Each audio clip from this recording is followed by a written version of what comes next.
پھر دوبارہ آئے ہیں، ہن ملن نہیں آ رہے، ہن چھری لکائی ہوئی ہے۔ وَفَدَيْنَاهُ بِذِبْحٍ عَظِيمٍ، ابراہیم جاؤ بچے کو ذبح کر دو۔ چھری لے کر باپ چلا، 1500 کلومیٹر کا سفر، سارے راستے کیا سوچ ہوگی کہ میں چھری چلاواں، اے بکرا تھوڑا ہے، اب میں راہ چاہیں تے بکرا ذبح ہویا پیا کہ وہ عید پڑھ کے گئے اسے، اے بکرا تو نہیں کومنا، پتر کومنا ہے۔ عمر کتنی ہوگی؟ 92 سال۔ 92 سال ایک بندے کو مرغی نہیں کوئی جانتے، تو پتر کومن دا حکم آ گیا۔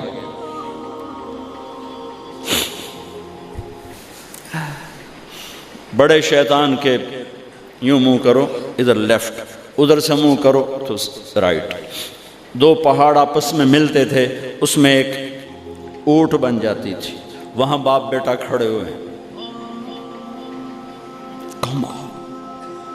92-95 سال کی عمر ہے، اور آگے معصوم پھول ہے، بچہ تب پرایا بھی ہوئے تو پیارا لگتا ہے، اپنا جگر، انی ارا فی المنام انی اذبحک فانظر ماذا ترى، بیٹا تیرے ذبح کا حکم آ چکا ہے، کیا کہتے ہیں؟ تو آگے بیٹا کہتا تسی خواب دیکھیا، میرا کی قصور کہ میں نے خواب دیکھا تجھے ذبح کرتا ہوں۔ تو آگے اسماعیل کہتے ابا میرا کیا قصور ہے، خواب تو آپ نے دیکھا ہے، میں تو آپ کی اکیلی اولاد ہوں، مجھے کیوں ذبح کرتے؟ جواب سنو، یا ابا تفعل، میں قربان جاؤں قرآن کی اس تعبیر پر۔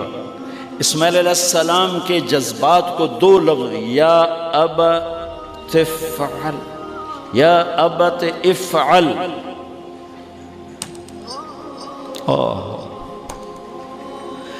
کیا تسلیم و رضا ہے۔ ترجمہ جو بھی ہے، فرمایا دیر کیوں کر رہے ہو؟ اس سے جو نکلتا ہے نا ایک خوبصورت مفہوم وہ ہے، ابا تو دیر کیوں کر رہے ہو؟ تو حیران ہو گئے، تجھے پتہ ہے میں کیا کہہ رہا ہوں؟ کہاں پتہ ہے، اب مجھے ذبح کرنے کا کہہ رہے ہیں، تو کوئی گھاٹے کا سودا نہیں ہے، آپ کے بدلے میں جنت، دنیا کے بدلے میں جنت ملے گی، اور آپ کے بدلے میں اللہ ملے گا، اس میں کیا گھاٹا ہے؟ آئے خیال پیچھے چلا گیا ماں کی طرف، کہنے لگے ہاں میری ماں نو بڑا دکھ ہوئے گا، تو پھر اپنا کرتا اتارا، کہا ابا یہ کرتا میری ماں کو دے دیں، جب میں کبھی یاد آیا کروں گا تو یہ کرتا دیکھ لیا کرے گی، اور مجھے اپنے کرتے میں یہیں دفن کر دینا، مجھے ادھر نہ لے جانا، یہیں دبا دینا، شاید میری ماں میری ذبح شدہ لاش دیکھ نہ سکی۔ 8-9 سال کا بچہ خلیل اللہ کو کیا کہہ رہا ہے؟ میرے ہاتھ پاؤں باندھ دے بابا، شاید میرا پاؤں یا ہاتھ تجھے لگ کے کوئی بے ادبی نہ ہو جائے، میرے ہاتھ پاؤں باندھ، مجھے الٹا لٹانا، سیدھا نہ لٹانا، کہیں آنکھوں میں آنکھیں پڑیں اور تیرا دل نرم ہو جائے، تیرا ہاتھ نہ کمب جاوے، میرے رب دے امر اچ دیر نہ ہو جاوے۔ ان کو ماننے والی امت کہے سود کے بغیر گزارا نہیں، جھوٹ کے بغیر گزارا نہیں، ملاوٹ کے بغیر گزارا نہیں، رشوت کے بغیر گزارا، آگ لگا دو اپنی تاریخ کو، جاؤ جو مرضی کرو، جو مرضی گندگی کھانی ہے کھاؤ، اللہ کی جنت جہنم کو بھلا دو، جو کرنا ہے کرو،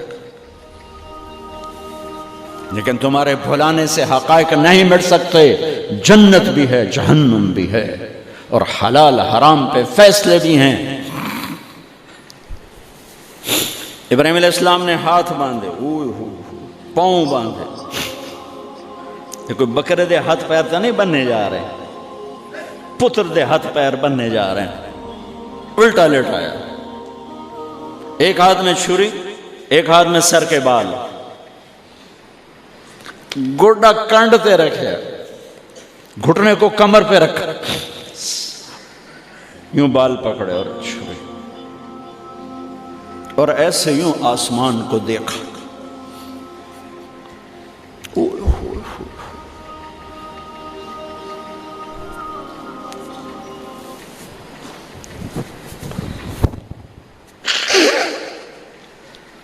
فرمایا یا اللہ تو مجھ سے ناراض ہو گیا؟ یا اللہ تو مجھ سے ناراض ہو گیا کہ اسماعیل کی محبت میرے دل میں تجھ سے زیادہ ہو گئی؟ نہیں نہیں، کبھی نہیں۔ یا کوئی میرا امتحان ہے؟ یا اللہ میرے دل میں تو ہی تو ہے، لاکھوں اسماعیل تجھ پہ قربان کر۔ آسمان کے فرشتے 2 دفعہ روئے ہیں جب سے پیدا ہوئے ہیں۔ ایک یہ جو واقعہ سنا رہا ہوں، جب ابراہیم کی فریاد 7 آسمانوں میں گونجی تو نہ رونے والے فرشتوں کے بھی چیخیں نکل گئی۔ اور ایک طائف کی وادی میں جب میرے نبی کو پتھر پڑے اور آپ بے ہوش ہو کے گرے تو آسمان کے فرشتوں کی چیخیں نکل گئی۔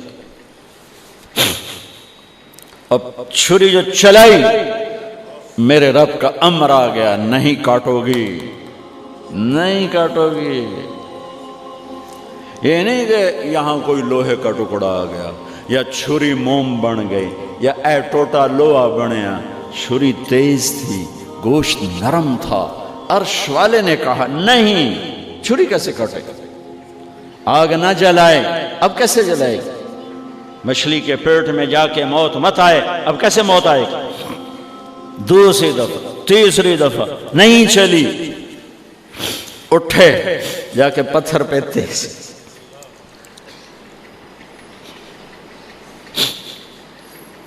یہ علماء نے لکھا ہے کہ جانور کے سامنے چھری تیز نہ کرو تاکہ جانور کو تکلیف نہ ہو۔ قربانی کے مسائل میں آتا ہے، قربانی کے مسائل میں، کہ جانور کے سامنے چھری تیز نہ کرو کہ جانور کو تکلیف نہ ہو۔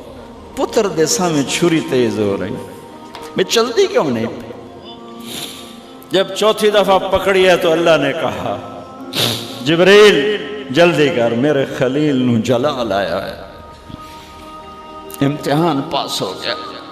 وَنَادَيْنَاهُ أَنْ يَا إِبْرَاهِيمُ قَدْ صَدَّقْتَ الرُّؤْيَا إِنَّا كَذَلِكَ نَجْزِي الْمُحْسِنِينَ وَفَدَيْنَاهُ بِذِبْحٍ عَظِيمٍ۔ پٹی باندھی تھی آنکھوں پر، چھری جو چلائی چل گئی، آنکھوں سے پٹی اتاری تو سامنے چھترا اور آگے اسماعیل اور ساتھ جبرائیل، دونوں مسکرا رہے اور چھترا سامنے پڑا۔ میرے نبی ساری زندگی 2 چھترے ذبح فرماتے تھے قربانی میں، ایک امت کی طرف سے، ایک اپنی طرف سے۔ حج کے موقع پہ 63 اونٹوں کی قربانی دی۔ جس امت کے پاس یہ تاریخ ہو، ان کے پاس کہاں سے گنجائش لاؤں جھوٹ کی، فساد کی، منافقت کی، زناکاری کی، بدکاری کی، جوے کی۔ کتنی میرے نسل کے بچوں کو اسی تلمبے میں رہنے والوں نے نشوں پہ لگا کے، ارے میرے بھائی کیوں لوگوں کے چراغ گل کرتے ہو چند ٹکوں کے پیچھے؟ کیا اللہ کے سامنے نہیں جانا؟ کتنے بچوں کے میں علاج کروا چکا ہوں، لاکھوں روپے خرچ کر چکا ہوں کہ غریب لوگ اج میرا پوتر نشے تے لگ گیا ہے، انہوں تب بھجوا دو۔ اب تک کتنے بچوں کو میرے اللہ نے ذریعہ بنایا مجھے، تو میں جب تک یہ اڈے والے بند نہ کریں میں کہاں سے اتنے لاؤں اسباب کے ایک ایک کا علاج کروں۔ لیکن یہ میرا پیغام ہے کہ مرنا انمیت مرنا آسان۔ موت کو حسین نے بھی گلے لگایا تو چھڑیا یزید نو بھی نہیں موت نے۔ آج فیصلہ ہوگا وَامْتَازُوا الْيَوْمَ أَيُّهَا الْمُجْرِمُونَ۔ آج ایک پاسے ہو جاؤ، یہ دنیا تو لمبا نہیں ہے کہ نشے دے اڈے چلاؤ، چرس افیم تے ہیروئن دے اڈے چلاؤ، بدکاری دے اڈے چلاؤ، آج ایدے آ جاؤ۔ ہاں میں یہ کہا کرتا ہوں، چھری چلی اسماعیل پر، اللہ نے نکال لیا۔ پھر 2000 سال کے بعد میرے نبی کے باپ کی باری لگ گئی، وہ لمبا قصہ ہے، ٹائم ختم ہے۔ چھری چلنے لگی میرے نبی کے والد عبداللہ پر، اللہ نے نکال لیا، 100 اونٹ ذبح کروائے اور ان کو نکال لیا۔ لیکن چھری نے چلنا ضرور تھا، اس لیے کہ زمین کو پانی نہ ملے تو وہ سرسبز نہیں ہوتی۔ میرے نبی کے گلشن کو پانی کی ضرورت ہے اور تھی اور رہے گی، تو میرے نبی نے اپنی اولاد کا خون پیش کیا، اپنے صحابہ کا خون پیش کیا، اپنا خون پیش کیا۔ احد کی وادی میں آپ خون و خون ہو گئے، دانت ٹوٹ گئے، چہرہ خون آلود ہو گیا۔ اسماعیل چھری کے نیچے سے نکال لیے گئے، حضرت عبداللہ چھری کے نیچے سے نکال لیے گئے۔ جب میرے نبی کے نواسے کی باری آئی تو چھری کو چلنے کا حکم، پھر حسین کی بھی کٹی اور عبداللہ کی بھی کٹی اور علی اکبر کی بھی کٹی اور قاسم کی بھی کٹی اور جعفر کی بھی کٹی، عون کی بھی کٹی، عبداللہ کی بھی کٹی۔ سارے آل رسول کے نام بتا رہا ہوں جو کربلا میں شہید ہوئے، 17 آل رسول میں سے شہید کیے گئے، باقی تو سارے غلام تھے 72، 17 میرے نبی کے گلشن کے پھول تھے۔ ہاں انہیں کھاد بننا تھا، میرا اللہ چاہتا تو ان واقعات کو روک سکتا تھا، لیکن اللہ اقبال کی قبر روشن کرے، اسلام زندہ ہوتا ہے ہر کربلا کے بعد۔ یہ میرے رب کی سنت، ہمارے لیے کربلا نہیں ہے۔ ہمارے لیے کربلا کیا ہے؟ جھوٹ چھوڑو، زنا چھوڑو، شراب چھوڑو، جوا چھوڑو، سود چھوڑو، ظلم چھوڑو، ذاتی چھوڑو، الزام تراشی چھوڑو، ماں باپ کی نافرمانی چھوڑو، بیویوں پہ ظلم چھوڑو، لوگوں کے حق مارنا چھوڑو، لوگوں کو بے عزت کرنا چھوڑو، جھوٹے مقدمے چھوڑو، جھوٹی گواہیاں چھوڑو۔ ہمارے لیے یہ چھوڑنا ہے، ہمارے لیے یہ چھریاں ہیں۔ چلاؤ چھری اپنے جذبات پر، احساسات پر، ان غلط خیالات پر جو کل کو اللہ اس کے رسول کی بارگاہ میں ہمیں شرمندہ کر دیں گے، ہم آنکھ نہ اٹھا سکیں۔